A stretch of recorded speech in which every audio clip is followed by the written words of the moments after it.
Olá, leitores do Brasil e do mundo, eu sou o Thiago André Monteiro, @vulgotan, o seu influenciador analógico, e você está ouvindo o Eu Livro Podcast.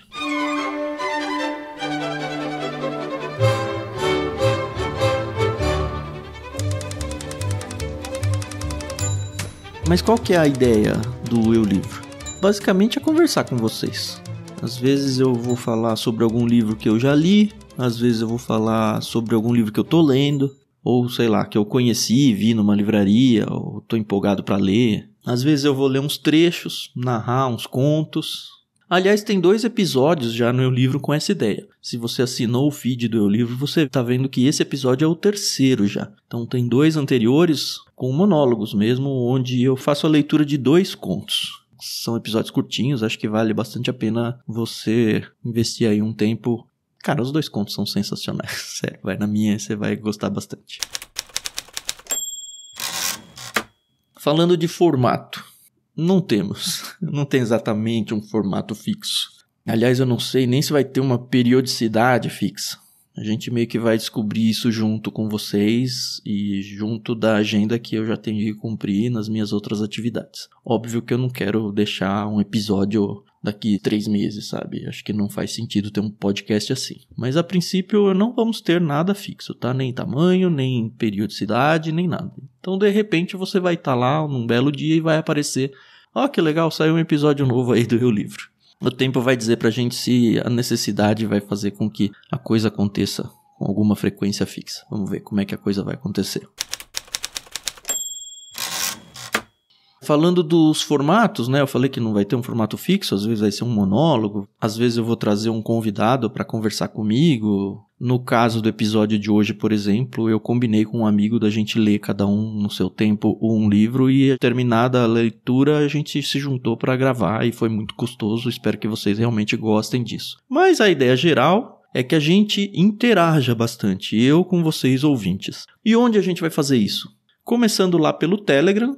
Então eu criei sim um canal chamado Eu Livro, para você ter acesso, basta acessar t.me/eulivro, e lá a gente vai poder apresentar os podcasts conforme eles forem saindo, vocês vão ter a oportunidade de conversar sobre o que vocês ouviram lá e a gente vai poder conversar entre si. Eu pretendo, inclusive, sei lá, vocês gravarem áudios e esses áudios acabarem entrando lá, a gente talvez conversar sobre pautas, não sei. Mas é importante que você esteja lá com a gente. Então t.me/eulivro. O segundo lugar onde a gente vai conversar bastante é no Discord, só que a gente não vai abrir um Discord só do Eu Livro, a gente vai aproveitar o que a gente já tem no Ictus.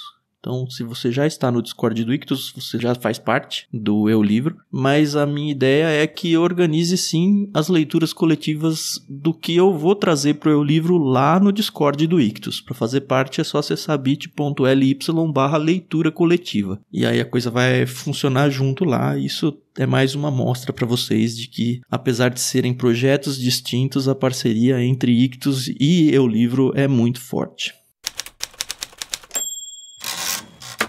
Finalmente eu espero que você tenha percebido que na minha apresentação eu brinquei que eu sou um influenciador analógico. E eu sei que se você já me conhece um pouquinho que seja, você já sabe que não é exatamente uma brincadeira essa questão do influenciador analógico. Eu meio que não me importo muito com redes sociais. Eu não me dou bem com elas. Vocês já sabem, eu prefiro gastar o meu tempo lendo. Às vezes eu até tento interagir um pouco mais no Twitter, que é onde eu me dou um pouco melhor, que é o famoso @vulgotan. Mas mesmo assim eu criei um perfil no Instagram, só no Instagram, pro Eu Livro. Se você quer fazer parte é só seguir lá, @eulivro.podcast. E eu juro pra vocês que eu vou tentar postar alguma coisa por lá, tá? Colocar os episódios, algumas frases, eu não sei exatamente o que vai acontecer lá. Então não adianta eu tentar ficar me iludindo.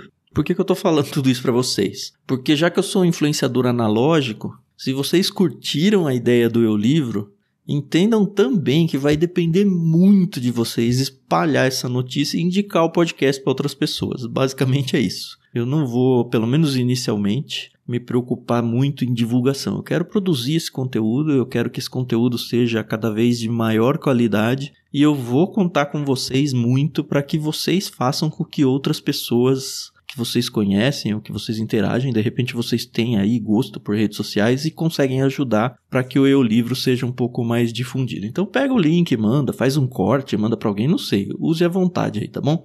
Se isso tudo vai dar certo, sei lá, de verdade, eu não tenho a menor ideia. Mas no mínimo vai ser uma brincadeira interessante, né?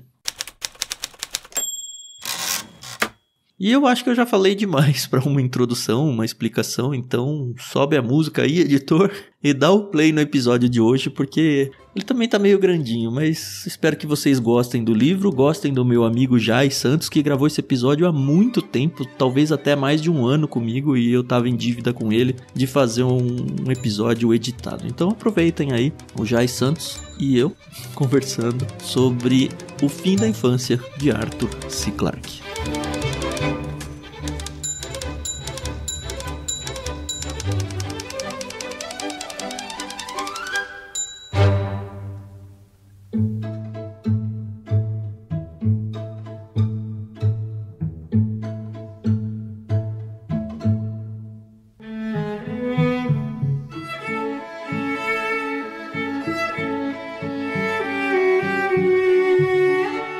E aí, Jai, tudo bem com você? Tudo bem, que bom estar conversando com você, é muito legal, um prazer, e ainda mais para falar desse livro que eu gosto tanto. Bom, primeiro tem que apresentar o Jai, né? Aliás, antes de apresentar o Jai, acho que vale a gente apresentar o Eu Livro, né? Porque é o primeiro episódio de resenha, não é resenha, é o primeiro episódio em que a gente vai conversar sobre um livro. Então, para você alinhar até suas expectativas do que você tá ouvindo e o que você vai encontrar aqui, a ideia dele não é exatamente fazer um review do livro, tá? Para isso tem um monte de conteúdo aí na internet de qualidade com certeza bem melhor do que o que a gente vai fazer aqui. Qual que é a nossa ideia? É a gente ler junto o livro antes de gravar, obviamente, e aí a gente conversar sobre esse livro. E você, ouvinte, participar dessa conversa. Óbvio que a gente espera que você já tenha lido o livro. Mas a gente sabe que a maioria, ou pelo menos uma boa parte de vocês, não vai ter lido o livro ainda. Então como que a gente vai seguir as regras do jogo aqui? Vamos estabelecer as regras do jogo. A gente vai separar o episódio em duas partes e a gente vai deixar bem marcado para você, tá? Para você ter a oportunidade de ouvir até uma parte, parar e ler o seu livro e voltar, sei lá quando, ou não, sob sua conta e risco, você continuar com a gente. Mas qual que é a ideia? Na primeira parte, que provavelmente vai ser bem mais curta, a gente vai ambientar você, ouvinte, dentro do livro. Então a gente vai apresentar um pouco sobre os autores, a gente vai apresentar um pouco sobre a obra, contar um pouquinho, sem estragar a experiência, sem colocar muitos spoilers pra você, meio que uma sinopse mesmo do livro. E a partir daí a gente vai avisar vocês, olha, agora vocês já estão ambientados, a gente vai entrar realmente na conversa. Então não é que a gente vai ficar falando sobre o livro ou contando o livro pra vocês. Óbvio que isso vai acabar acontecendo meio que naturalmente. Mas a ideia é que eu e o Jai, que já lemos o livro, a gente vai bater um papo, porque nós já somos amigos de grande tempo aí. O Jai fez faculdade comigo, entramos em 97. Você entrou em 97 também, né, Jai? Entrei em 97. Eu entrei no curso de matemática aplicada na USP, o Jai fez ciência da computação, que era no mesmo instituto. E a gente se tornou grandes amigos, o Jai nem mora no Brasil mais. E aí eu tô matando a minha saudade do Jai, é isso. E você só tá de carona comigo, tá bom? E como eu falei, o Jai não mora mais no Brasil. Você tá onde agora, Jai? Como é que funciona a sua vida? Eu agora tô morando em Londres. Em novembro eu completei 3 anos em Londres. Antes de Londres eu morei 1 ano e meio em Singapura. E antes de Singapura eu morei minha vida inteira no Brasil. E não é o do Pita não, a Singapura, né? Não. É o legítimo mesmo. O legítimo. Aliás, é muito engraçado, porque eu vi de perto os conjuntos habitacionais que deram origem ao projeto Singapura, né? Uhum. E realmente não tem muito a ver, não. Mas enfim. Bom, eu e o Jai, a gente se reaproximou depois de um tempão, quase sem conversar, né? Conversava num grupo de faculdade que a gente mantém no WhatsApp desde sempre. Aliás, desde antes de existir o WhatsApp, a gente já tinha esse grupo formado em praticamente todas as plataformas que já existiram aí. Hoje ela tá lá no WhatsApp, mas assim, o tete a tete, eu e o Jai, a gente meio que perdeu o contato. E recentemente a gente voltou a esse contato porque a gente fez uma aposta dupla aí pra gente perder peso juntos. O Jai correndo lá em Londres, eu correndo aqui no Brasil. E aí o incentivo coletivo aí, meu e dele, era que quando cada um atingisse uma meta, o outro ia presentear com um livro. Porque eu sei que o Jai sempre gostou muito de ler, eu também. E aí surgiu meio que na mesma época a ideia de criar o Eu Livro. E o Jai indicou esse livro pra mim, O Fim da Infância, Arthur C. Clarke. Eu tenho que dizer, olha, esse nome eu já tinha ouvido falar como, isso é um autor. Mas era só até aí. Eu nunca tinha lido nada dele. Pra quem não sabe, ele é o autor também do 2001, Uma Odisseia no Espaço, que eu vou ter que contar pra vocês uma gafe na minha vida aqui, né? Eu nunca vi o filme 2001, Odisseia no Espaço. Eu ganhei o livro 2001 e já que eu não vi o filme, a gente, quando não vê o filme e tem livro, a gente faz o quê, né? Lê o livro primeiro. Exato. Então tô me segurando pra não ver o filme ainda, vou ver depois. Mas assim, entrei no universo do Arthur C. Clarke, nunca na minha vida tinha ouvido falar desse negócio do fim da infância, só do nome do autor. E aí a pergunta inicial pra você já é, eu lembro que você me falou, você tem que ler esse livro porque ele é muito bom, ele é impactante, eu nem lembro se você falou, ele me emocionou, alguma coisa desse tipo. Mas queria saber por que ele. Antes disso, deixa eu só falar do 2001 pra você, e você tem toda a razão, assim. Eu também sou da teoria que você tem que ler o livro antes de ver o filme. No meu caso é porque se eu vejo o filme antes, eu não consigo formar aquela imagem mental do personagem. Eu sou igualzinho. Porque eu vou pensar na imagem do filme, né? Que é o que tá acontecendo comigo com O Senhor dos Anéis, que eu só tô lendo agora, né? Então, exatamente. Porém, o 2001, eu acho que é um pouco de exceção a essa regra. Porque o filme e o livro, eles foram feitos concorrentemente. Os dois estavam... Enquanto o Arthur C. Clarke escrevia o livro, o Kubrick fazia o filme. Eles foram companheiros para o roteiro do filme também, né? Sim, também. Eu assisti o filme primeiro e depois eu li o livro. E aí eu percebi que você lendo o livro, algumas coisas do filme, elas ficam mais claras. O livro dá uma interpretação para os acontecimentos do filme. Cenas que se você fica só no filme, muitas vezes você não vai pegar algum detalhe, alguma coisa assim, mas está lá, é isso. Não exatamente isso, mas se você só vê o filme, você vai dar a sua própria interpretação. E no livro ele dá a interpretação pra você já falou, é isso que eu quis dizer. É isso. É exatamente o que acontece com o personagem que a gente falou, só que é o contrário. Né? Se você vê o filme depois de ler o livro já te explicou o que tá acontecendo. Mas eu recomendo que você veja o filme primeiro, então. Pra você ter essa possibilidade de você pensar e analisar o que acontece no filme antes do livro te dar a resposta. Entendeu? Eu tenho 2 motivos pra ler o livro primeiro, quando eu sei que eu quero ler o livro. Um é esse que você falou, né? Ele arrebenta com o meu imaginário se eu assistir imagens em vez de criar eu mesmo. E a segunda, que eu acho que até é mais importante, é que o filme eu vejo em 2 horas. O livro eu levo, 1, 2 semanas pra ler. E aí eu perco toda a graça do desenvolvimento da história, sabe? Eu já sei o que vai acontecer. E se é pra estragar a experiência, eu prefiro que estrague uma experiência de 2 horas do que ficar lendo um negócio que eu já sei pra onde vai. Isso é um problema. Mas enfim, voltando à pergunta original, né?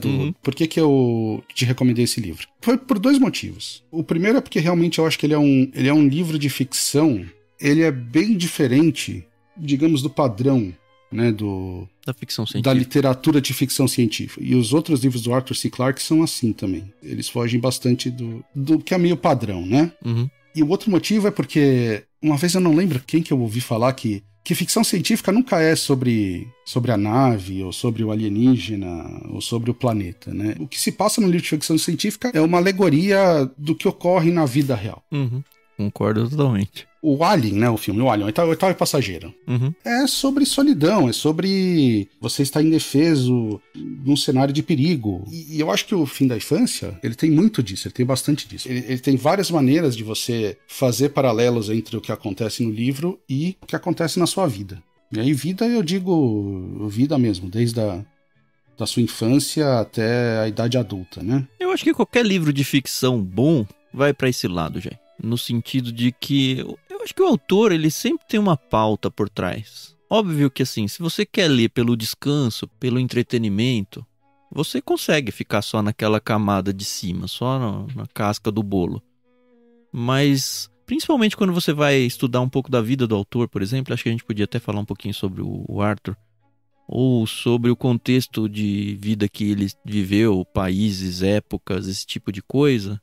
O que estava acontecendo no mundo, na cultura dele, na realidade de vida dele, eu acho que é isso, é ele construir uma história onde, no fim das contas, ele acaba sendo o protagonista de alguma forma e nós, leitores, vamos juntos, né? A gente acaba aproveitando isso e acaba formando o nosso caráter mesmo, acaba formando as nossas ideias de mundo.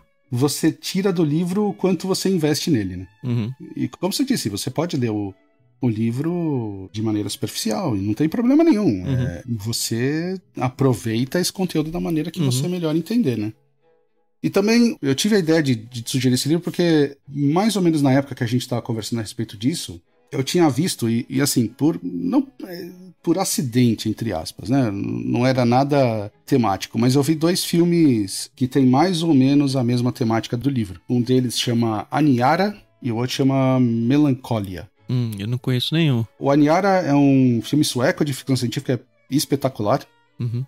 Tem streamings? É que o streaming seu é diferente do meu, né? Mesmo que seja, sei lá, um Netflix, você tá fora do Brasil, né? Pode ser que tenha. O Aniara eu vi na Amazon, no Amazon Prime. O Melancholia também. Eu vi os 2 no Amazon Prime. O Melancholia é americano. Mas eles são muito bons e eles tratam mais ou menos dos mesmos temas do livro que a gente vai conversar daqui a pouco. Uhum. Agora, se alguém estiver ouvindo isso e se interessar por ver esses 2 filmes, a minha sugestão é que você assista sem ver o trailer. Porque o trailer dos 2 filmes, ele... entrega tudo. Revela muito da trama. Eu odeio esses trailers.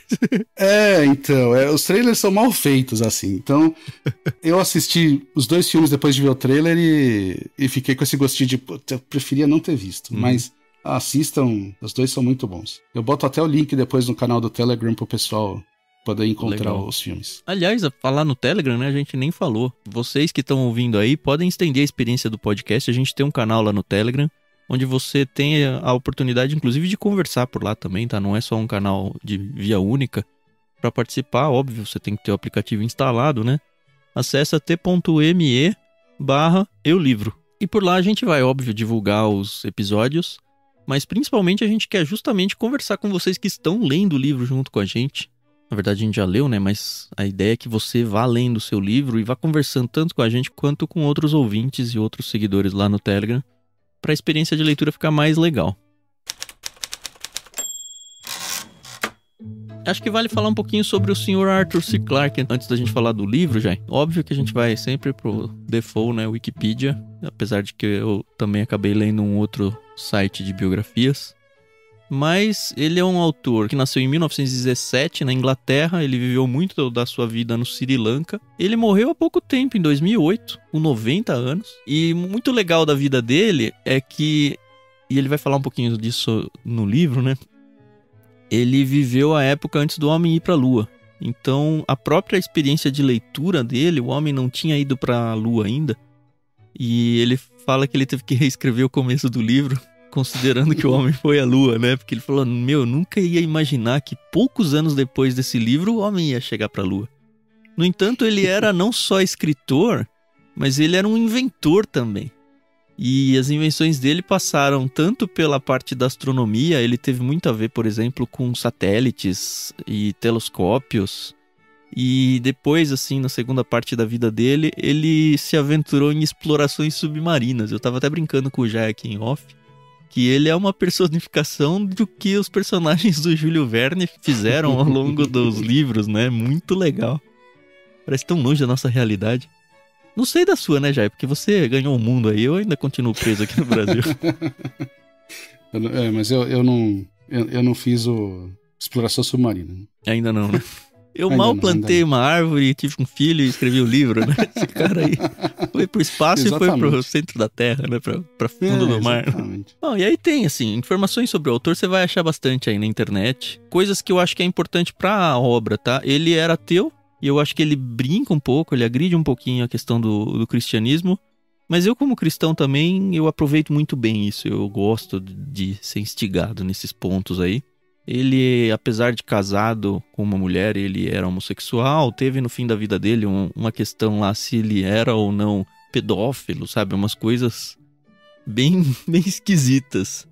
Mas no fim ninguém conseguiu provar nada. Mas se você tem interesse em conhecer um pouco sobre o autor, a internet está recheada de informações aí. O importante é que ele foi um escritor de ficção científica de primeira. Ele escreveu, como a gente já falou, esse 2001 Odisseia no Espaço, O Fim da Infância. Tem um outro livro chamado Encontro com Rama, que é muito famoso dele. E vários contos. É daquele cenário onde ele mandava contos de ficção científica para revistas, quando isso existia ainda, se aqui não existe mais e tal. Então ele estava ali no métier mesmo. E aí, O Fim da Infância, ele abre o livro, acho que dá pra começar a falar um pouquinho sobre o livro. A cena inicial dele, a capa dele já entrega muita coisa, né? São pessoas, eu tô falando de uma edição da Aleph, tá? Aqui brasileira, o Jai com certeza leu em inglês em alguma outra edição, não sei como é a capa. mas a capa de cá é bem bonitinha.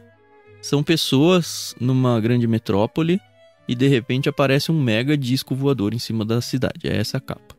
O que remete de cara àquela cena clássica do Independence Day, né? E ele fala disso, pelo menos na edição em português, eu não sei se pegou na sua edição também. Ele conta um pouco que a ideia cinematográfica do Independence Day veio do livro dele mesmo, de propósito. E muita gente que conheceu o livro depois roubou a cena. Não é o contrário, né? Só que o livro não vai para a mesma ideia do filme. Mas é de cara isso que acontece, né? O livro ele é quebrado em 3 grandes blocos, 3 épocas da vida. Acho que a gente vai abrir um pouquinho sobre isso. Mas como você falou já no começo, é um livro que foge um pouco dos padrões da ficção científica, mas eu acho que ele foge um pouco dos padrões da literatura como um todo também. Por quê? Quando eu começo a ler qualquer livro, uma das boas práticas que eu tenho é aparecer o nome de um personagem, eu marco aquele nome, porque me ajuda lá na frente quando ele volta, eu falo, quem que era esse cara mesmo? Aí eu circulo, e aí, enfim, faço isso desde sempre. Aí eu comecei, assim, o livro começa com uma briga é quase que uma guerra fria, né? Entre 2 personagens, um é soviético e o outro é americano, e eles estão numa briga danada naquela questão da corrida espacial. E ele cria um cenário, eu pelo menos a minha experiência de ler, nunca tinha ouvido falar da história, né? Ele cria um cenário onde esse cara soviético vai aparecer de alguma forma. Eles eram amigos de longa data, só que cada um foi para um lado. Então um sabe que o outro é super capaz e habilidoso para avançar com a tecnologia. Enquanto a União Soviética ela tem aquele conceito de esconder os segredos para isso não vazar, os americanos ele tem o conceito contrário, que é divulgar isso o máximo possível. E aí tem prós e contras dos 2 lados, né? Um acaba sendo um pouco mais lento por causa da restrição à informação, o outro é mais rápido, mas ao mesmo tempo que é mais rápido porque tem mais gente trabalhando em cima, ele também abre para os inimigos aquilo que ele tem divulgado. Então eu já me preparei para essa guerra entre os 2. Só que o personagem some. Nunca mais no livro você fala do russo. Aí eu falei, por que ele gastou tanto livro criando toda essa trama se não ia pra esse lado, sabe? Isso me incomodou muito. E assim, isso aconteceu nessa primeira dupla de personagens. E aí depois ele concentra na zona política dos Estados Unidos. Ele apresenta um personagem, um secretário não sei do que, um líder não sei de que órgão. E também esses personagens vão se perdendo e não volta mais no livro. Por que isso? E aí, quando tem o primeiro salto de época, fica muito claro que não dava pra fazer, seguir os personagens, seguir as tramas. Exatamente. O que acontece é que vem essa grande nave, na verdade não é uma, né? São várias, elas ficam em cima das principais capitais do mundo. E vem uma voz de um alienígena que fala com todo mundo e fala, nós somos os Senhores Supremos. Como que é o nome que foi dado em inglês aí, já? Em inglês é Overlords. E aí o que acontece é que a corrida espacial ninguém ganha, né? Porque quem ganhou foi a carta. E aí perde-se totalmente o interesse, porque, enfim, chegou uma tecnologia absurdamente superior a qualquer coisa que a gente tem aqui. Não faz mais sentido a gente ficar tentando desenvolver foguetes, quando tem uma nave que está pairando em cima de todas as capitais. E aí o homem meio que se desinteressa pelo avanço da tecnologia, isso que acontece. Pelo avanço da tecnologia espacial, né? Pelo avanço da viagem espacial, né? E aí, com essa chegada, começa a existir uma crise política, digamos, na Terra, né? Porque uma das agendas que os Overlords estão empurrando para a humanidade é que não deve existir mais divisão de países. Né? Que a humanidade tem que ser um bloco só. E, eles não vêm para destruir, né? É bem rápido que aparece isso. Eles vêm para cuidar da Terra mesmo. Eles vêm para cuidar. Eles vêm para proteger a Terra do ser humano, basicamente. Exatamente. Como que é o nome em português mesmo? É os Senhores Supremos. Senhores Supremos, Quem sou eu, né, para criticar o autor, mas... Que até, se você parar pra pensar, é um nome ruim, né? Porque o Senhor Supremo, o Overlord, ele passa essa conotação de eu vou mandar em vocês. E eles não mandam. Eles têm algumas regras que eles fazem os humanos seguirem. Eles mandam já. Não mandam. Não, no nosso contexto terráqueo aqui, mandar é imposição pela força. Ele se impõe sem a necessidade de guerras. Então, Ele até dá um exemplo uma hora do Hitler, né? Ele fala, cara, o Hitler, como é que você resolveria isso? Matando um monte de gente? Cara, não. Eu só boto na cabeça dele um barulho ensurdecedor que fica na cabeça dele 100% do tempo e ele não consegue lidar com isso. Pronto, resolvi ali.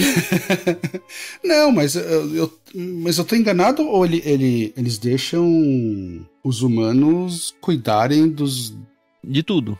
Só que eles acabam com as guerras, guerrilha, esses países guerrilheiros, caramba, ele acaba. E ele faz com que tudo funcione bem na Terra. Só que óbvio que gera o desconforto de cadê minha liberdade? Isso, e aí vocês aparecem esses grupos, eu acho que ele até usa o termo nacionalistas, né, no livro. Não lembro. Mas é esse conceito. Então existe gente que não quer isso. Que acha que a humanidade deve tomar as próprias decisões e cometer os próprios erros. Alguém, ainda mais uma raça de fora da Terra, vir aqui mandar nos humanos. Tá errado isso. E a única pessoa que tem contato com eles, que você estava comentando, é o secretário-geral da ONU. A única pessoa que tem contato com os senhores supremos. Com o, né? Com o Karelen, que é o líder deles, pelo menos o líder de relações públicas ali com a Terra. E ainda tem o detalhe de que ninguém viu os senhores supremos. Ninguém sabe como eles são, né? Nem o secretário-geral da ONU. Ele vai pra dentro da nave deles, e aí ele fica tipo numa sala, e atrás de um espelho lá, de um vidro, fica o Karelen, que é o líder lá dos senhores supremos, conversando. Então eles têm reuniões rotineiras ali dentro da nave deles. E até tem no livro uma questão lá, eu preciso descobrir como ele é e tudo. E é até bem engraçado, né? Mas tem essa questão. E eles falam, não, a gente não pode se mostrar porque a humanidade ainda não está pronta para a nossa forma física. Então, a gente precisa que uma geração passe para se acostumar com a nossa presença aqui nos céus de vocês. E aí, depois de 50 anos, né? Se eu não me engano, é 50 anos. Depois de 50 anos a gente vai se mostrar fisicamente pra vocês. E aí todo um evento, né? Enfim, mais pra frente no livro.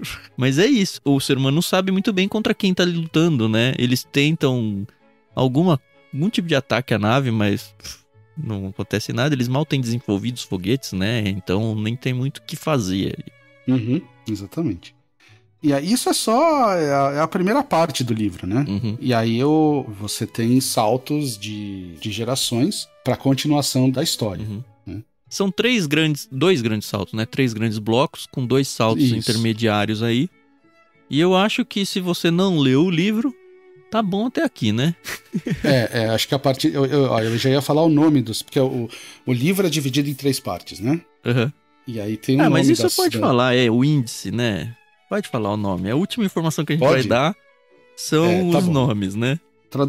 Minha tradução livre. A primeira parte chama A Terra e os Senhores Supremos. Eu achei. É isso mesmo. Achou? Mas é que ele tá bem no meio, né? Do livro, ele não tá na frente. Mas é A Terra e os Senhores Supremos, parte 1. A Terra e os Senhores Supremos, A Era de Ouro e A Última Geração. São as 3 partes que o livro é dividido, né? E aí acho que a partir de agora a partir de agora, senhores ouvintes, a gente, assim, a preocupação nossa da conversa não vai mais ser ficar falando sobre o livro. Não é o objetivo explicar a história pra vocês, porque o que a gente quer é que você compre o livro e leia. E aí depois volte pra conversa, porque com a história na sua cabeça, você vai conseguir acompanhar essa conversa. E se você tá interessado de acompanhar essa conversa sem ter lido mesmo, seja bem-vindo também. A gente não vai mais ter nenhum tipo de pudor e também não tá preocupado em contar pra você o livro, tá? A gente vai supor que quem tá aqui já leu. Exato. Então, se você não leu ainda e quer ler, antes de ouvir, você vai lá rapidinho, lê e volta aqui. A gente vai esperar. E é rapidinho mesmo, né? O livro em português, ele tem 300 páginas mais ou menos. Pouco menos, porque no final ele tem até... O autor refaz o início dele, né? Muito legal. Exatamente. E na edição brasileira tem um conto... que na verdade ele escreveu um conto, é no que se baseia a primeira parte do livro, e aí depois que o conto estava pronto e foi publicado, ele fez o livro todo. Então na edição em português tem esse conto também, que, assim, se você leu a primeira parte, é a primeira parte resumida, basicamente é isso. Infelizmente a edição que eu tenho não tem o conto. Ele se chama Anjo da Guarda, mas também é super curtinho, porque enfim, é um conto.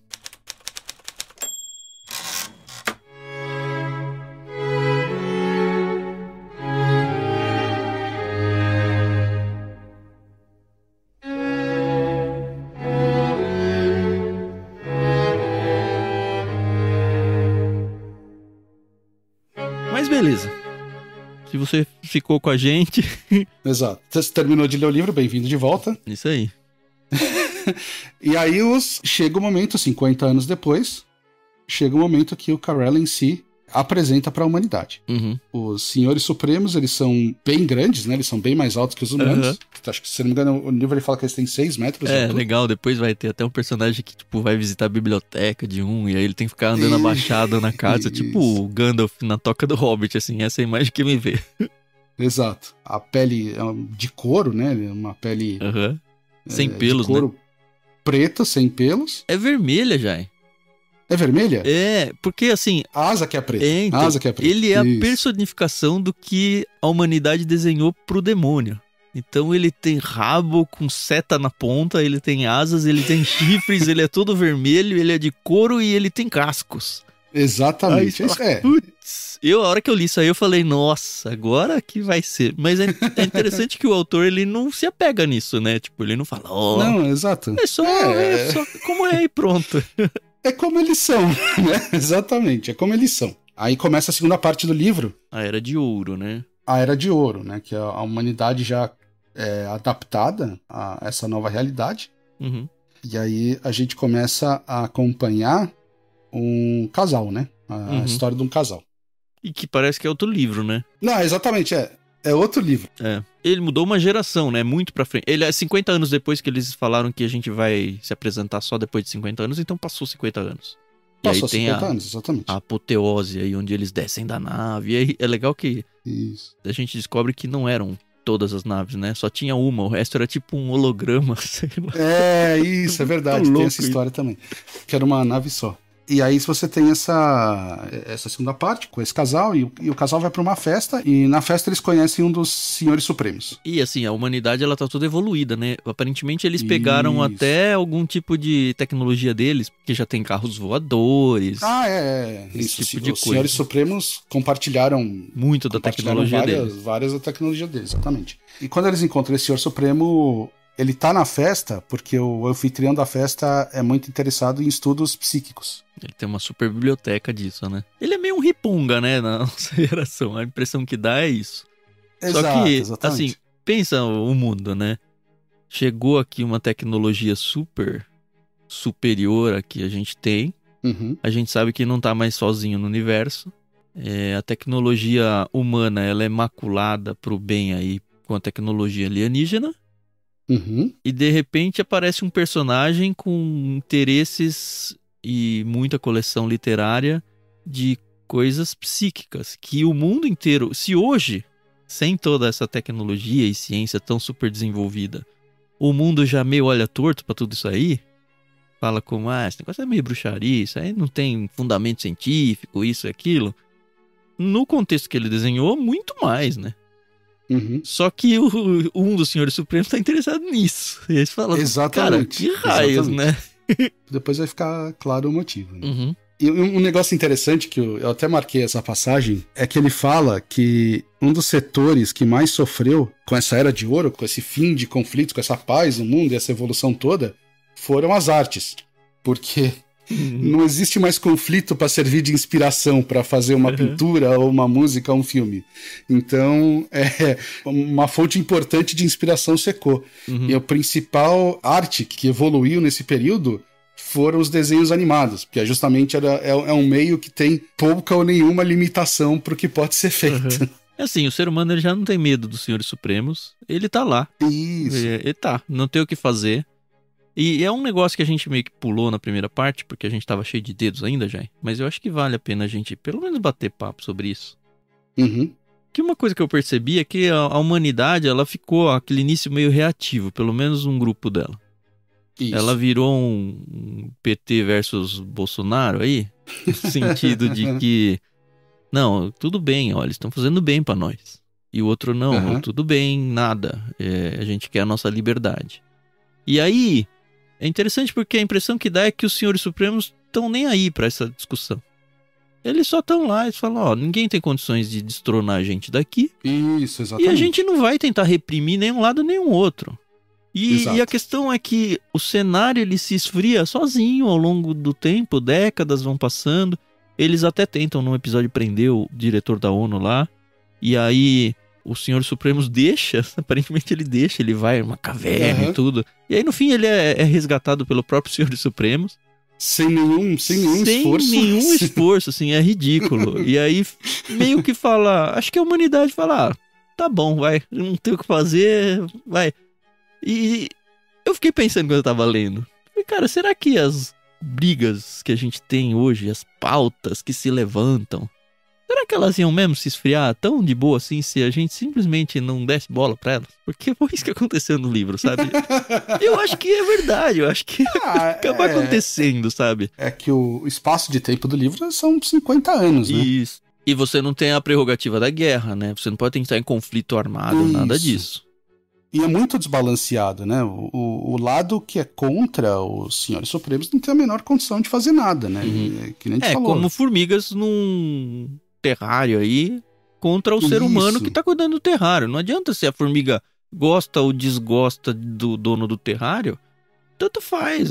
É isso aí. Exatamente. Por isso que é muito diferente dos conflitos humanos que a gente tem hoje, né? Não há essa discrepância de força, né? E por várias vezes ele cria cenários do tipo, olha, o ser humano vai contra-atacar. Isso acontece, por exemplo, quando o líder da ONU lá, ele é instigado a descobrir como que o cara é. Isso. E aí você fica naquela expectativa, agora vai, agora nós vamos nos vingar. E aí, tipo... Nada. Nada prospera, é isso que é. Porque eles são estupidamente maiores do que qualquer contexto terrestre. Humano, exatamente. É ridículo, assim. Não, o que esse livro me mostrou é a pequenez das brigas humanas. Sim. E muitas vezes a gente tá envolvido na briga e acha que é um negócio super importante. Uma das experiências que eu tenho, por exemplo, que acho que é muito menor do que isso do livro, mas eu acho que em certo sentido tem a ver, é, por exemplo, quando eu subo num avião e voo. E aí eu olho as cidades, as ruas, um negócio tudo pequenininho lá embaixo, e eu falo, eu tô preocupado com o negócio do meu chefe no meu emprego, eu tô preocupado com não sei o que do meu apartamento. Cara, ó o tamanho desse negócio aqui, o que é essa minha preocupação nesse negocinho? Não é nada ali, por que eu tô preocupado, sabe? E eu acho que esse livro mostra muito isso, principalmente essa primeira parte. E na verdade não só as preocupações, depois quando a gente for mais pra frente no livro, eu vou falar, né? Porque é algo que eu pensei também, mas um pouco mais expandido. Mas você tem razão, assim. Mostra realmente que é muita atenção por pouco resultado, né? O que eu pensei sobre isso vai um pouquinho além disso aí que você falou, mas você tem toda a razão. E aí, depois, o que acontece depois? Então, a gente descobriu que os Senhores Supremos estão interessados em estudos psíquicos. E aí rola aquela... Assim, tá tendo uma festa, né? É muito bizarro, porque a festa é aquela coisa de aparências, né? Então, os humanos, eles meio que se separaram por castas, e castas, é legal que é castas intelectuais, porque não tem mais castas de riqueza, porque não tem mais pobreza no mundo. Ninguém não tem nem empregos, subempregos, né, no mundo. Todo mundo tem acesso à comida, todo mundo tem acesso às mesmas coisas. A questão é se eu quero ou não ter acesso. Exato. É isso. E aí meio que os grupos se dividem por... você é isso, você gosta daquilo, e é só até aí que vai. E aí as pessoas vão visitar um cara que parece ser muito arrogante e tal, que as pessoas não gostam muito, mas é bom estar perto dele. Vão na casa dele e aí descobrem que tem um Senhor Supremo lá, e muitos nem viram Senhores Supremos pessoalmente, assim, viram pela televisão, quando eles se apresentaram. Exato. E tudo. É um evento, o cara tá lá, é um evento. E o cara nem tá na festa, né? Tá rolando a festa, ele tá sentado na biblioteca, ele é meio descoberto sem querer lá. Exatamente. E ele lê numa velocidade doida, né? E, tipo... exatamente. Muito mais do que... Eles absorvem conhecimento muito rápido. E aí, enfim, a festa vai, a gente descobre esse casal, o ciclo de amigos dele, a gente descobre um personagem importante, que infelizmente não lembro o nome, que é o cunhado do cara, que ele vai... É o cunhado do cara, exatamente. Ele vai seguir, mas aí rola aquela mesa de Ouija, né? Putz, muito louco aquela parte. Eu tinha esquecido, cara, da parte da mesa de Ouija, é verdade. Que aí a mulher passa mal, né? Um anfitrião vem, meio que acabou a festa, ficaram só as pessoas mais próximas dele. E aí ele fala, eu tenho... É uma mesa de Ouija super tecnológica e tudo, mas é a mesma coisa. O Ouija é aquela mesa sim e não, e as letras que as pessoas põem a mão uma em cima da outra, e aí ela, em tese, vai dando as respostas, né? Isso, um fantasma dá a resposta. Só que, cara, como a gente imagina, se hoje em dia já tem muitos céticos e gente que acha isso uma grande papagaiada, lá naquele contexto muito mais, né? Só que aí, enfim, todo mundo participa, uns meio que desinteressados. Uma mulher tá, puxa, toda impressionada. Normalmente são as mulheres que ficam muito impressionadas mesmo nisso, né? E o Senhor Supremo que tá lá, a princípio não dá muita bola.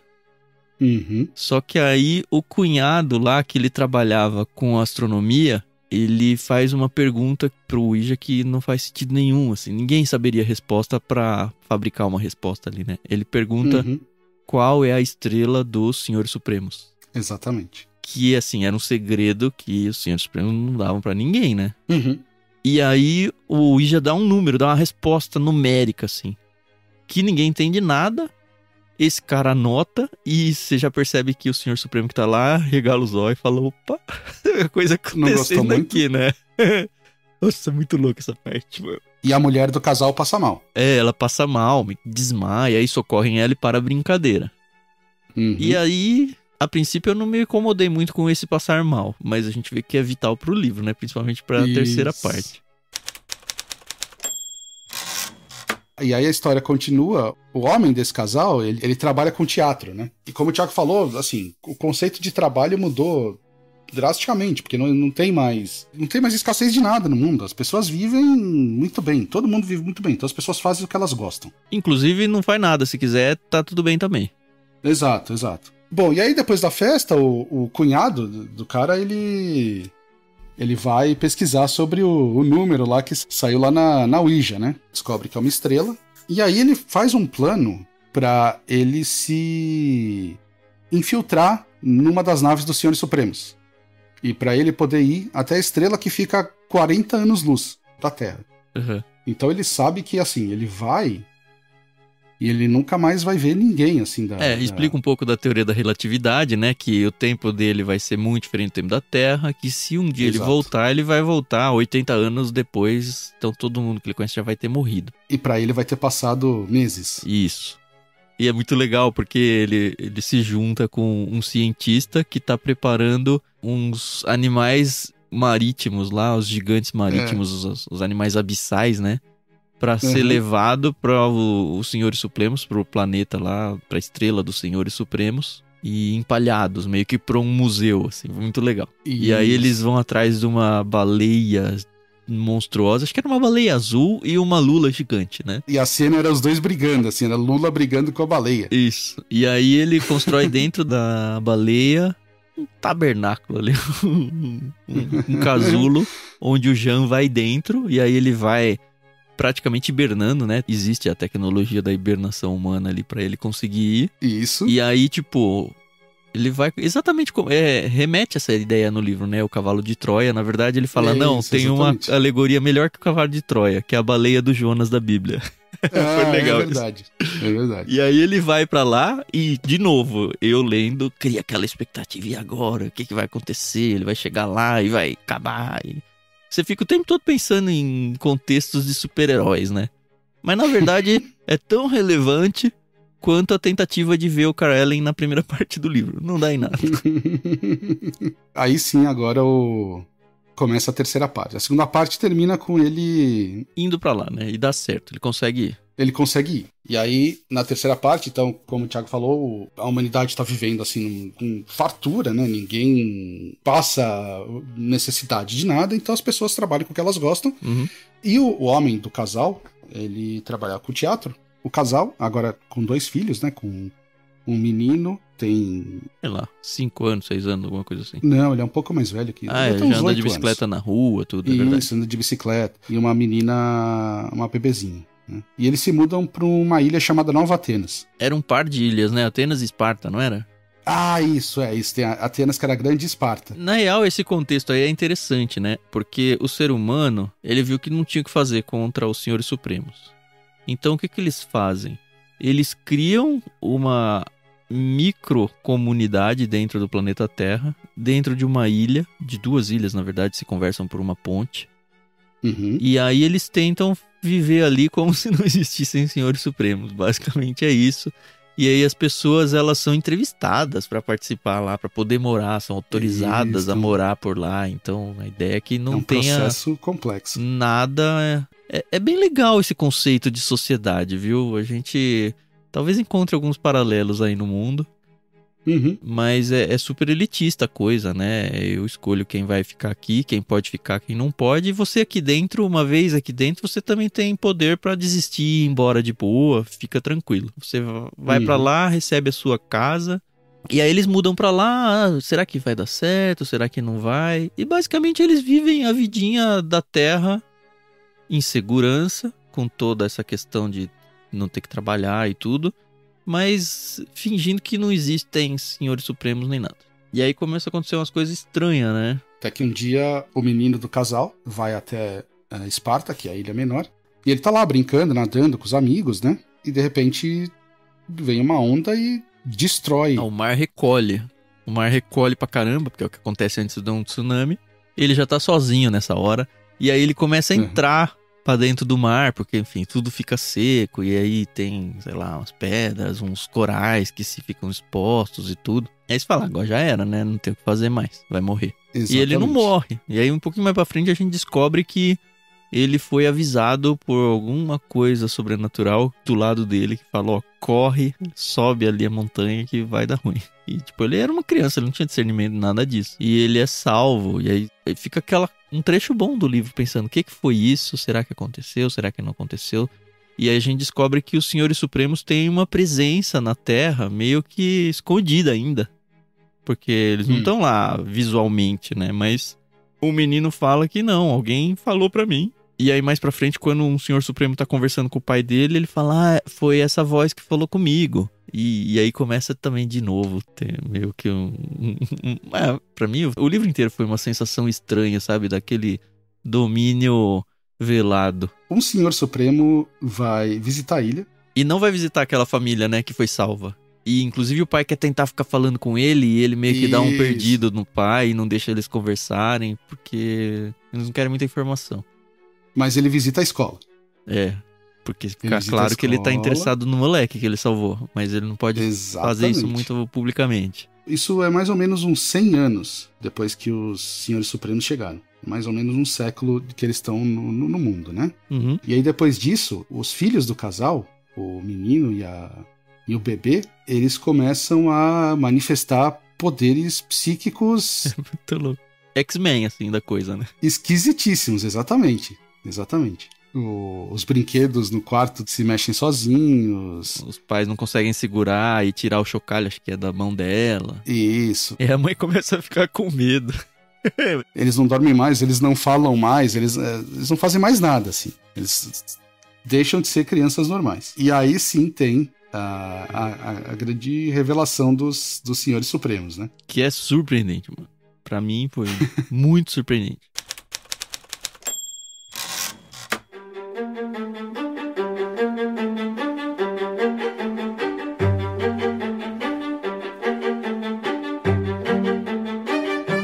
Basicamente, a função dos Senhores Supremos era tomar conta da Terra, porque a Terra, na verdade, era um grande ovo, né? Ela estava se preparando para criar uma nova raça. Os seres humanos se tornariam uma raça evoluída, que nem corporal é. Uhum. Só que os seres humanos estavam estragando isso porque eles iam terminar com o mundo antes dessa evolução acontecer. Então foi necessário que os Senhores Supremos viessem de babá mesmo, assim. Pra cuidar que o ovo chocasse. Basicamente é isso. E aí essas crianças aí, elas são a primeira evolução dos seres humanos. E aí chega uma hora que todas as crianças que nascem a partir de um determinado momento começam a nascer diferentes. Você percebe que elas deixam de ser humanas, praticamente é isso. Até o corpo físico delas já meio que não vai fazendo sentido mais. Uhum. E a ideia é que no final, toda a raça humana que nasceu e dessa forma aí, ela vai se juntar a uma mente coletiva universal. E isso acontece em vários planetas há muitos e muitas eras. E os Senhores Supremos nada mais são do que personagens que vão de planeta em planeta, cuidando para que cada um se desenvolva nisso. E os próprios Senhores Supremos, eles são incapazes de se juntar a essa mente coletiva, né? Isso, e eles nem procriam, né? É verdade. Eles são incapazes de procriar. E meio que eles são servos, quase escravos dessa mente suprema do universo aí, o que dá meio que até meio dó deles. Eles estão presos, né? Eles estão presos a esse destino de serem capatazes, de serem babás das raças que têm esse destino. E aí o Jean, ele volta, né, pro momento da Terra 80 anos depois, só que 80 anos depois o planeta tá a ponto de ser consumido já, porque... Exatamente. Assim, os velhos estão morrendo, todo mundo que nasce já nasce nessa nova raça humana aí, se é que dá pra chamar de raça humana, e vai fazer o quê? Ele não tem... Exato. E aí o Jean, ele escolhe voltar pra Terra. Ele tinha a opção de voltar pro planeta deles lá, pra estrela deles, só que era um negócio assim, que não fazia nenhum sentido pra ele. Ele fala, não, eu vou ser o último ser da Terra, não tem problema. E aí ele serviu de testemunho ocular da história. Ele fica lá até a Terra explodir, né? A Terra explode, desaparece. Antes disso, todas as crianças elas são levadas embora. E ele vai relatando tudo que tá acontecendo pros Senhores Supremos. Isso, os Senhores Supremos deixam a Terra, né? Ele fica tipo num radinho mandando as informações que um dia vão alcançar a nave dos Senhores Supremos que já foi embora. Assim, o final é aquela história do avião que eu falei pra você, né? Quem somos nós? Não vale nada de nada. Não são só os conflitos, né? Cara, tudo que a humanidade fez, nada assim, né? Tudo que foi criado... Sem propósito nenhum. Toda a ciência, toda a arte, todo... A Terra era um ovo. Então... Mas, ó, eu queria entrar em conceitos aí um pouco, Jair. Vamos Tudo lá. bem, a gente entrou... Contou toda a história pra vocês. Isso foi um resumão do livro. Algumas coisas Exato. que... Algumas a gente já falou, né? Essa inquietação e quanto que o homem realmente tem valor de ficar ou não... discutindo questões, se essas questões são relevantes ou não e tal. Mas no final do capítulo 10, eu fiquei muito empolgado, na verdade. O capítulo 10 acho que ainda tá no meio, antes na Era de Ouro. Ele diz assim, ó, depois do esporte, o entretenimento em todas as suas variedades era o maior setor da economia. Por mais de um século houvera gente acreditando que Hollywood era o centro do mundo. Agora podiam defender essa tese melhor do que nunca, mas era possível dizer com certeza que a maior parte das produções da década de 2050 teriam parecido incompreensivelmente cerebrais na década de 1950. Teria havido algum progresso, a bilheteria já não era a soberana de tudo o que via. E aí o que eu queria destacar. Contudo, em meio a todas as distrações e diversões de um planeta que agora parecia estar bem a caminho de se transformar em um vasto parquinho, havia os que ainda achavam tempo para repetir uma velha pergunta nunca respondida. Daqui para onde vamos? Para mim, que sou cristão, isso aqui é uma ponte muito grande de falar, tá, e o que acontece pós-vida, sabe? E eu achei que o autor preparou tudo para entrar nessa discussão, tudo. Mas ele não discutiu. Tanto que eu terminei e escrevi embaixo. Finalmente apareceu a pergunta do milhão. Porque assim, o que ele foi construindo olha, o mundo não tem conflitos, o mundo não tem mais necessidades, o mundo agora tem do básico, e um básico plus, assim, pra todo mundo. Não tem mais lutas, não tem mais problemas, não tem mais nada que a pessoa tem que buscar, conquistar. Ela simplesmente vive, como ele falou aqui, num parquinho. Ela faz o entretenimento porque é legal e tudo. Só que a gente vive nos dias de hoje, para quem já conseguiu a sua independência e vive sem ter que se preocupar muito com dinheiro, ou sem ter que se preocupar nada com dinheiro, se tem alguém ouvindo nesse contexto aí que tá muito longe do meu, eu pelo menos ouço aí grandes celebridades e tudo, que entram em depressão, porque, tipo, eu vou conquistar o que mais? Eu não tenho mais nada pra conquistar, eu já tenho tudo, se eu quiser ter o carro que eu quiser eu vou ter, se eu quiser ter a casa que eu quiser eu vou ter, se eu quiser viajar pra onde eu quiser eu vou, e aí a pessoa entra em depressão porque ela não tem um propósito de vida, que a gente vê muito isso no livro, as pessoas pensando, tá, eu vou fazer o que agora? Porque elas meio que se escoram nessa questão do entretenimento e tudo, mas ainda, como diz o livro, né, ainda tem um grupo de pessoas, e é interessante que a religião nunca morre, né? Ela seca muito. Muitas religiões do mundo morrem, mas não totalmente. Ainda tem conceito de religião no mundo. Mas ele nunca responde a pergunta, tá, pós-morte eu faço o quê?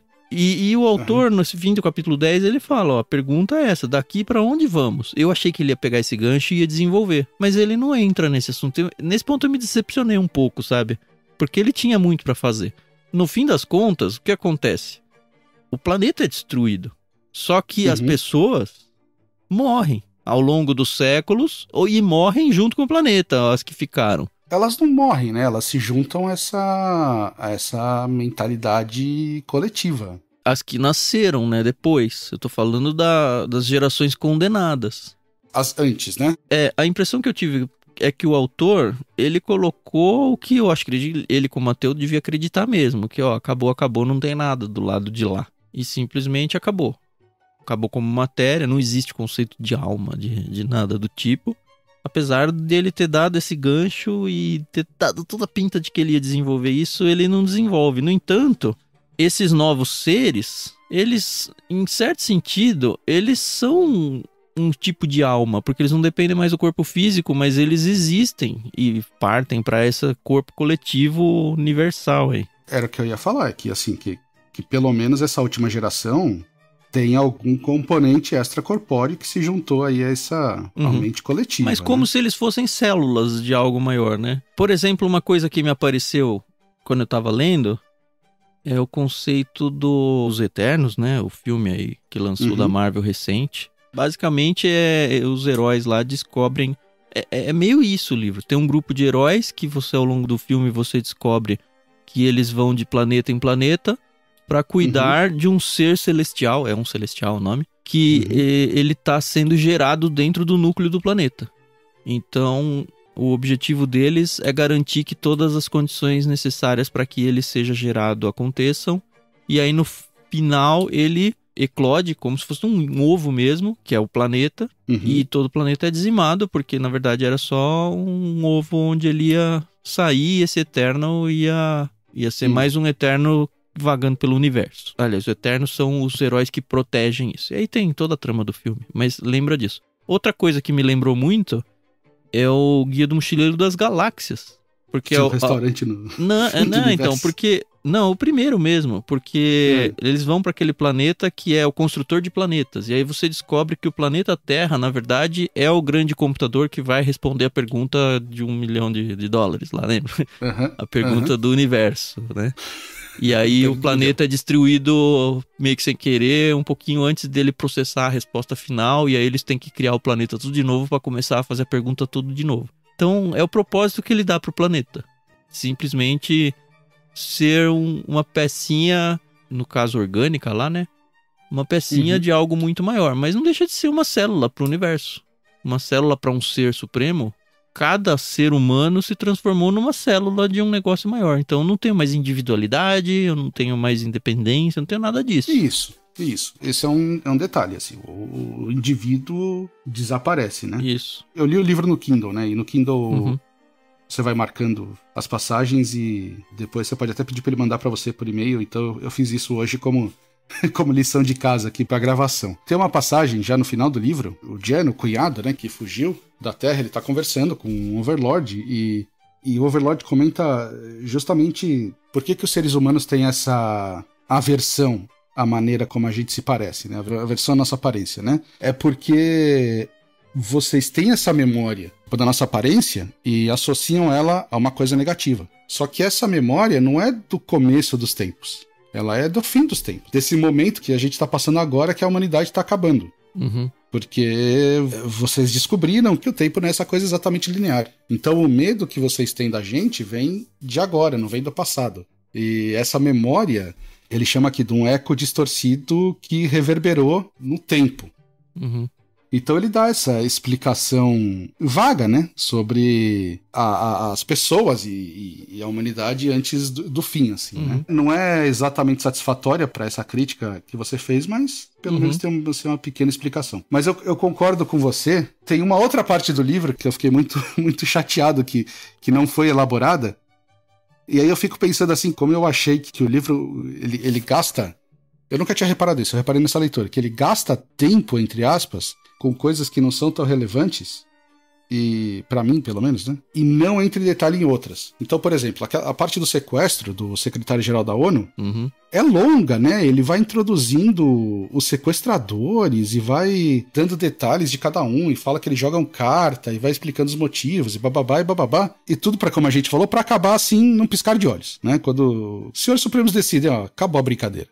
Tá o cara de volta aqui, pronto. E eu queria muito que o livro tivesse elaborado sobre a decadência da sociedade depois do anúncio dos Senhores Supremos. Acabou, a humanidade acabou, essa é a última geração. Ele passa muito rapidamente por isso, né? Ele não olha pra humanidade que vai morrer. Ele não olha pros conflitos, ele não olha pro medo, ele não olha pra nada disso. Ele cita rapidamente, assim, que atividades muito violentas ficam mais populares. Assim, o livro ele foi decepcionando várias vezes a mim como leitor. Vão achar que a gente não gostou do livro. Não é que eu não gostei. Ele foi decepcionando, o enredo do livro ele foi decepcionando pelo que você falou. Ele constrói todo um cenário e aí você vê que aquele cenário não é relevante. E aí ele faz isso de novo, e aí ele faz isso de novo, e ele faz isso de novo, até que no fim do livro ele fala, olha, o planeta Terra não é relevante. Ele é a casca do ovo.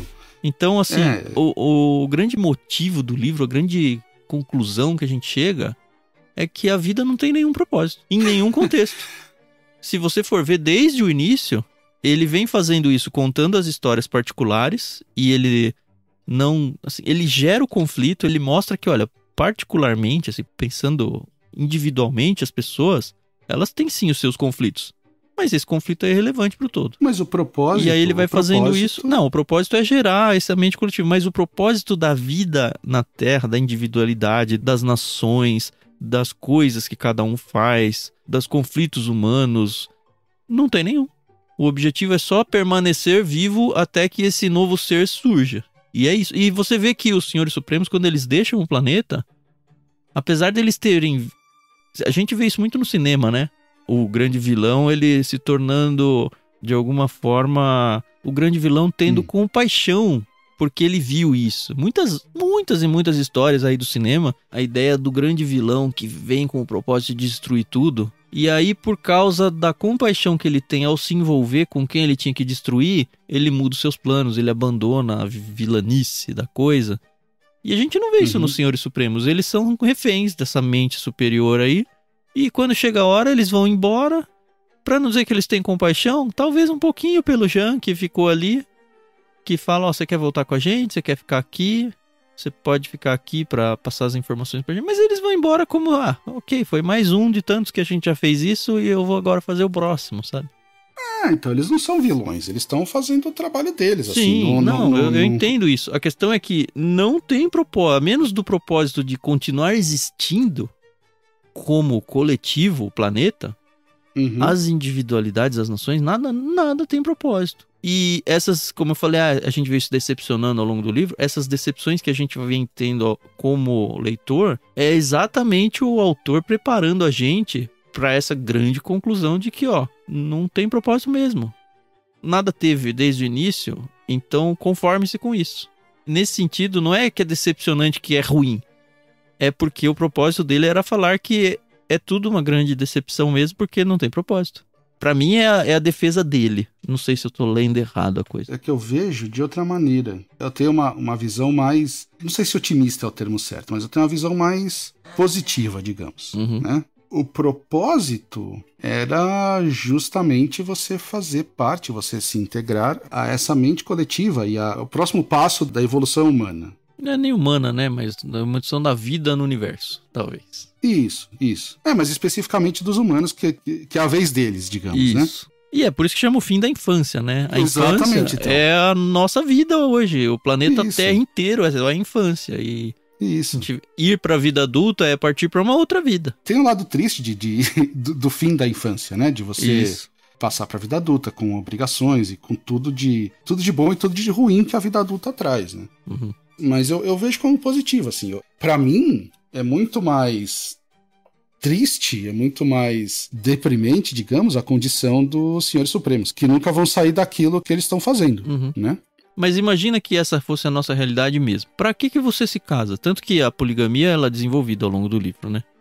Pra que você constitui uma família? Pra que você tem filhos? Pra que você educa os seus filhos?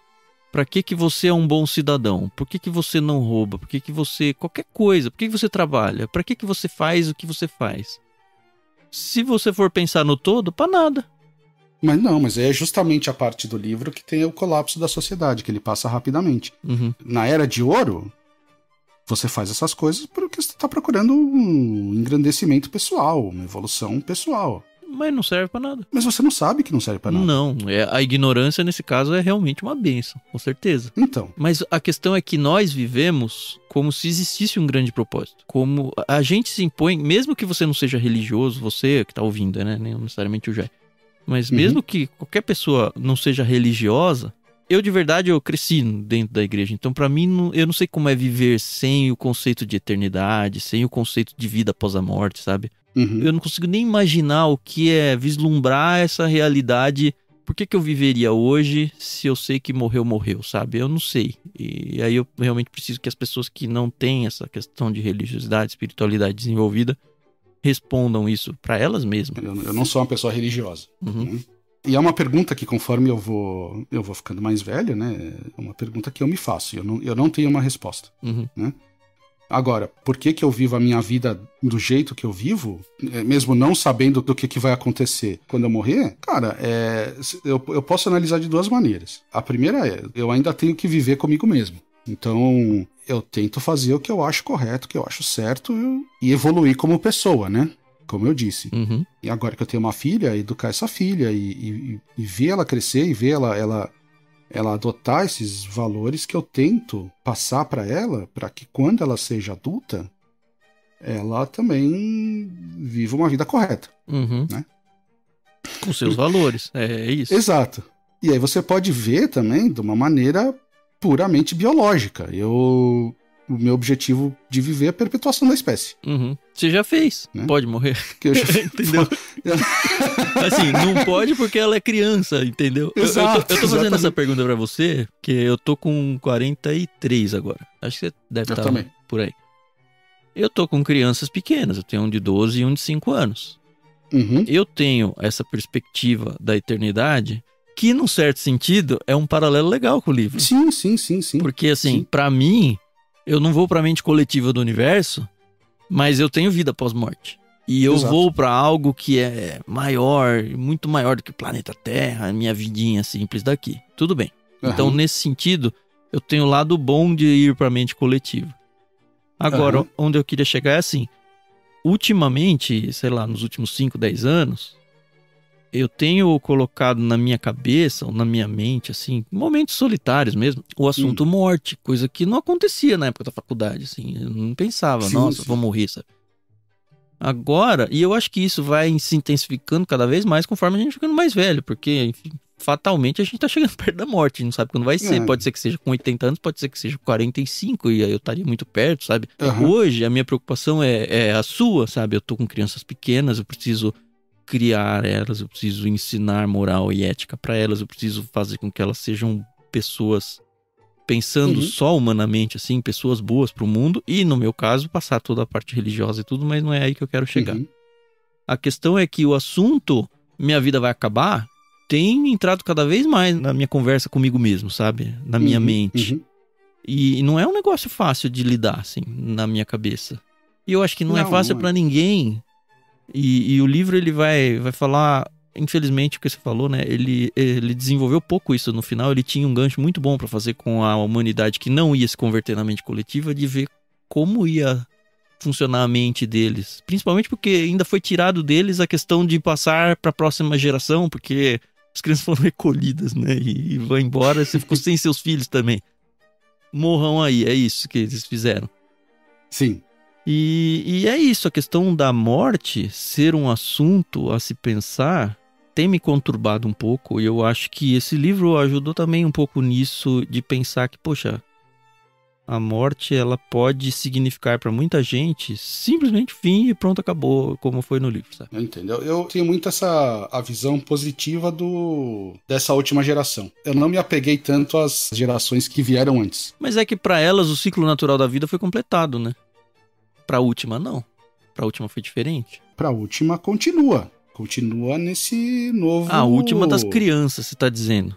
Isso, das crianças. Ah, não, isso, tudo isso. bem. Tava pensando que você tava falando da A última. última não se completa. Não se completa. É um corte traumático, de certa maneira. Isso. Tanto que ele passa por cima ali do colapso da sociedade. Você tem esse... Mas teria que acontecer, né? Sim. De alguma maneira. Mas eu prefiro focar no que é positivo, assim, que é na evolução humana. Que é algo até que ele toca no 2001 também, mas no 2001 é um pouco mais delicado, né? Esse eu não tenho informações a respeito ainda. Mas assim, no certo sentido, a parte religiosa minha responde essa segunda parte igualmente. Então, essa minha esperança de uma vida futura perfeita e tudo mais, é a mesma desse aí. É a mesma que você fala que você tem empatia por essa última geração de crianças, que olha, você cumpriu um propósito, você foi evoluída de alguma forma, né? Por mais que você perca o conceito de corporal, ela cumpriu um propósito muito maior. E é verdade, cumpriu. E é nisso que eu descanso, nessa minha inquietação quanto à morte, porque é o que vai acontecer comigo. Eu vou fazer parte de um contexto muito maior, então eu descanso que eu falo, ok, tem um propósito também de vida aí, sabe? Mas eu fico muito solidário, muito mais ao grupo de pessoas que não virou a mente coletiva. E eu realmente queria que o autor tratasse um pouco sobre ela. Mas como ele fez ao longo do livro, ele foi abandonando os personagens pelo caminho e ele... É engraçado, né? Talvez nós dois, né? Eu e você, a gente parando agora pra pensar, essa minha vontade de saber mais sobre o colapso da sociedade, né? Ele vem talvez desses livros de ficção mais comuns, né? E Sim. não era isso, não é o foco. O interesse do autor não era falar sobre isso, né? É muito diferente esse livro, muito. Eu nunca tinha lido nada parecido. Porque ele não foca no enredo, né? Ele despreza o enredo o tempo todo. Ele constrói um enredo muito bem construído. Exatamente. E aí ele joga fora. Ignora, joga fora. Porque não é o... Porque não é o enredo no fim das contas. Isso, exatamente.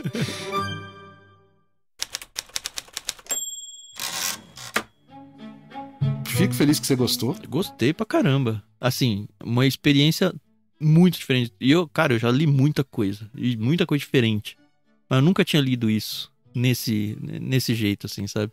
Leia o 2001, então. Eu vou... O 2001 é interessante. Tem uma trilogia aqui, vai na lista. Mas tem tanto livro legal na frente aqui. Você me indicou Fundação também, né? Não é nem trilogia, né? A coleção inteira. A Fundação tem um monte, né? Então, a Renata me deu ele de presente. Tem um box grande aqui. Mas tem tanto Fundação, livro. ele é menos profundo, assim, do que o Fim da Infância. Ele é mais político, digamos, do que filosófico, né? Mas é muito bom também. Eu sei que esse livro mexeu com a filosofia dele, né? Mexeu com as minhas estribeiras aí, com certeza. Ah, que bom, E acho que foi um livro bom, cara. Um livro bom. Que nota você dá pra ele, gente? Eu acho que eu dou uma nota 9 pra ele. Eu daria um 8, eu acho, porque eu acho que ele pulou algumas coisas que ele poderia se aprofundar. O livro seria bem maior, o que também não seria um problema, né? Eu queria saber como ele solucionou, por exemplo, essa parte que eu falei. E o que acontece depois? E alguns personagens, mas também fugiria do propósito dele de ficar de propósito abandonando as coisas no caminho, né? Mas eu fiz uma vez um curso de escrita. Nesse curso a gente aprendeu os princípios do conto. E aí o conto, e na verdade pro romance também vale. E aí eu tô falando romance, não tô pensando no romântico, tô pensando no romance como história longa mesmo. Tem um princípio de que você não pode dar nomes e nem protagonismos pra personagens que não são centrais pra história, que não são importantes pra história. Então, de repente, você tá falando, sei lá, tá com os protagonistas numa sala e aí entra, sei lá, a mãe de um protagonista. Se ela não vai realmente fazer parte da história, você não dá nome pra ela. Você fala que a mãe do protagonista entrou e esquece ela. Só que ele não faz isso nesse livro. Ele dá nome, ele dá o CPF, ele fala o que faz, ele cria uma trama e aí depois ele joga fora. Então foi muito esquisito me desapegar disso, principalmente porque eu tinha estudado que, você quer escrever mal? Fique falando coisas de personagens secundários. Dê nome pra quem não importa. Isso. Aí, assim, se a gente fizesse isso no conto, a professora dava errado, sabe? Era um negócio... Aí você fala, pô, Arthur, me ajuda a te ajudar, sabe? Você fez isso, você cria toda uma expectativa e aí você não floresce essa expectativa. Mas é o propósito. O Arthur C. Clarke seria reprovado, então, no curso. Nesse curso, sim, né? Talvez por isso ele escreveu um romance, né? Ele transformou o conto dele num romance. Essa conversa me deu perspectivas interessantes que eu não tinha pensado a respeito do livro. Mas essas perspectivas me fizeram gostar ainda mais do livro. Assim. Ah, com certeza. Cara, conversar sobre livro com quem já leu, muito mais do que ficar contando o livro, porque, enfim, os dois já leram, já sabem da história, né? No máximo a gente fala, é mesmo, aquela parte foi legal e tal. Mas não tem muito mais valor do que isso. É justamente trazer, cara, olha, eu pensei isso quando eu tava... E eu queria muito, de verdade, que o Telegram fosse um espaço pra isso, sabia? Muito mais um espaço de ideias e de conflitos filosóficos do que simplesmente ficar soltando posts bonitinhos, assim, sabe? E óbvio que vai depender dos ouvintes participar dessa forma ou não, né? Mas o espaço tá lá, vocês já entenderam qual que é a proposta que a gente tá buscando. Conforme os episódios aqui do Eu Livro for surgindo, vai ficar cada vez mais. Eu curti demais, assim, ler esse livro, curti demais ler com você. Eu tava com muita saudade de ver a sua cara, assim. Eu fico muito feliz, foi uma experiência bacana, também gostei demais, viu? A gente tem alguns outros amigos, inclusive comuns, que vão participar de episódios futuros aí. Mas não vejo por que não, daqui uns 6 meses, alguma coisa, você voltar e a gente gravar de novo um outro livro, viu, Jé? Eu vou pensar a respeito. Eu acabei de ler um livro chamado The Creative Gene. O autor é um cara chamado Hideo Kojima. Ele é um criador de jogos famosos. Ele é o criador do Metal Gear e do Death Stranding, que é um jogo que saiu recentemente. E o livro, ele é uma coletânea de colunas que ele escreveu sobre filmes e livros que marcaram a vida dele. Ai, que legal. É muito legal. Pior que você sai de um negócio desse com uma lista infinita de coisas. Exato, exatamente. Eu já gastei bem mais comprando coisas que ele recomenda do que com o livro em si. Mas a vida de leitor é isso, né, Jair? Pois é. Não tem jeito. É verdade. O tempo nunca vai ser o suficiente para ler toda a biblioteca. É legal que quando as pessoas vêm visitar em casa... Elas, nossa, quanto livro. Nossa, você já leu tudo? Eu falei, cara, não se faz essa pergunta. Claro que eu não li tudo. Eu não li nem 10% do que tá aqui. Aqui é o plano futuro que eu, sim, não sei, mas ele tem que estar aqui pronto para o momento em que eu estiver pronto pro livro. E isso não quer dizer que a gente não compra mais, né? A gente vai sempre comprando. Não, claro que não. Eu acho que compra. Então eu com certeza vou ter, para uma próxima conversa, eu vou ter uma recomendação boa. Legal. Pra te dar. Beleza. Senhores ouvintes, vocês espero que tenham gostado bastante. Espero que vocês tenham gostado do Jai. O Jai é... Exatamente. Não é santo só no sobrenome, né, Jai? Santista de coração aí. Sou santista. Infelizmente também. Não viu o Pelé jogando, né, Jai? Não vi. Passei longe de ver. Eu sou velho, mas nem tanto. Não, mas tem umas histórias boas. A gente já foi assistir jogos do Santos. Pelo menos, né? Sim. Matou aula uma vez pra ir pra Campinas assistir um jogo. Putz. Enfim, histórias da vida que nunca esqueci. Eu nem sei a aula que eu perdi, muito menos a matéria, mas com certeza eu ganhei nesse dia em ter essa experiência na vida. Foi bem divertido, divertido aquele dia. Eu lembro até hoje, foi muito gostoso. Beleza, então vocês que estão nos ouvindo, não se esqueçam de nos seguir aí nas redes sociais. A gente tem o Instagram, a gente divulga algumas coisas por lá. É importante, principalmente nesse começo, que vocês se envolvam até para o projeto ganhar um pouco de musculatura, crescer e as pessoas irem descobrindo. Então fica aí o nosso querido pedido para você divulgar isso aí, para gostou do episódio? Falou, tá surgindo aí um podcast novo literário com uma cara um pouco diferente, que não é só uma apresentação, um review. É um bate-papo entre amigos que tende a filosofar sem academicismos, né? Sobre aquilo que foi lido. Então você tem aí rede social, você tem o Telegram que você pode participar, acho que você deve, vai ser uma delícia ter você junto com a gente. E você quer deixar sua rede social, Jai? O Jai é muito bom de Twitter, viu? Eu gosto bastante dele por ali. Eu sou bastante ativo no Twitter só. Então meu Twitter é Jai, Jay_Santos. SANTOS. É isso aí. Podem me seguir lá, eu dou opinião sobre vários assuntos que eu não entendo nada. É o que a gente faz, né? É o que a gente fez nesse programa aqui sobre o livro também. Eu queria ver um cara erudito aí das letras ouvindo isso e falando, meu Deus, o que eles fizeram com esse livro? Mas não importa, pra mim ler livros é isso aí. Exatamente. O importante é você gostar. Então tá bom, até o próximo episódio. Obrigado mais uma vez, viu, Jai? Obrigado você pelo convite. Valeu. Um abraço para todos, até a próxima. Até.